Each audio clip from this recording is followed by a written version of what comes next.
Being there for the big game is something plenty of people dream about in their lives, especially if they're sports fans. And for one Siouxland native, the dream has actually come true. Tim is here to explain. I tell you what, if you ask Sue Maryott, she'd probably tell you that there are many days she feels like she is indeed dreaming.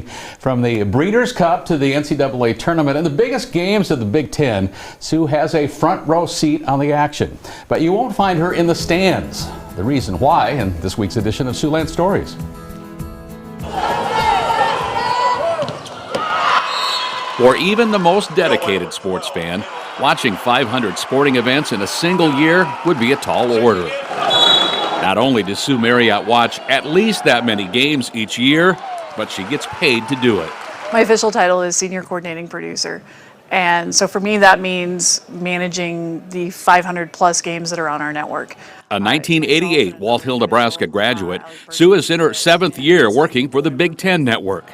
I caught up with her over Thanksgiving while working Nebraska's final regular season volleyball game and while spending time back home in Walt Hill. This is where all the games were.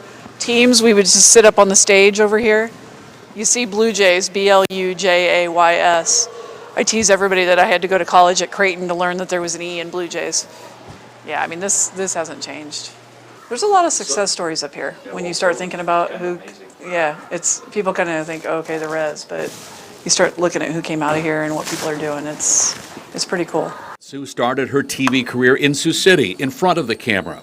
After only a couple of years, she moved behind it at a station in Omaha, before spending 20 years in various roles at what's now known as Nebraska Public Media. The minute I started getting a little more experience in television and all of the different people that go into it, and I saw the producer role, and I was like, so that's the person who's really kind of controlling everything and organizing it all and telling everyone else how this show's going to run. I want to be that person. So. And that brings us back to the Cornhuskers. On this night, Sue worked remotely. Who's TDing for Jeff? Checking on satellite connections and guiding the transition from one big game on the network to another. More great volleyball to come. Let's get you to Anne-Marie Anderson and Emily Eamon with a call. Welcome those of you joining us in the Devaney Center. It is a top 10 matchup on Big Ten networks. In her role of coordinating producer at BTN, Sue functions like a Swiss Army knife, providing a solution to any number of issues.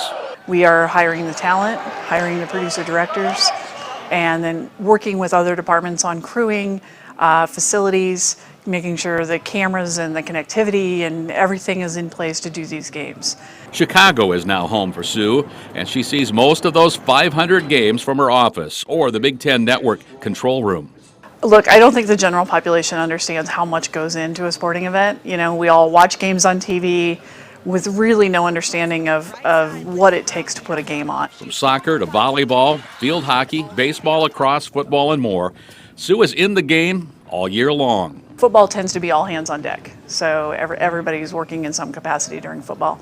I try to still watch as a fan. What would the fans want? What would the viewers want?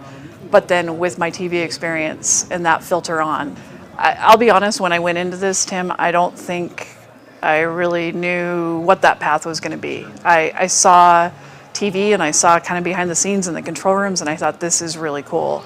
Safe to say, most sports fans would say the same. Pretty cool.